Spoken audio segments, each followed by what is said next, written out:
Welcome to the Learning Pines YouTube. We hope this video helps. You start by preparing devices. Plug the Move box into power and turn on your TV. Once done, connect an HDMI cable from the Move box to an available HDMI port. Make sure you remember the port label. If you prefer wired internet, plug an Ethernet cable now, otherwise have your Wi-Fi name and password ready.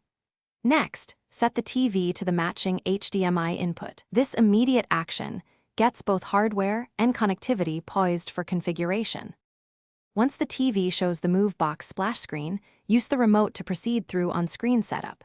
You will select language, connect to Wi-Fi or confirm Ethernet, and sign into the Move box account.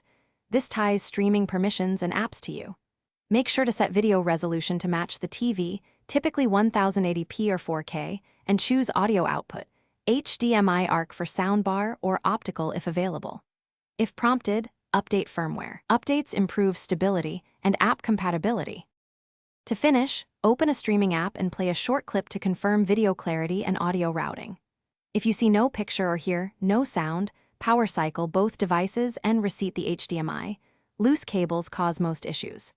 Make sure TV input matches the HDMI port and that the Move box shows network connectivity.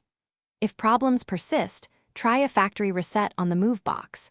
Only do this after you back up or note account credentials, because it erases local settings. Thanks for watching. Consider subscribing if we helped you.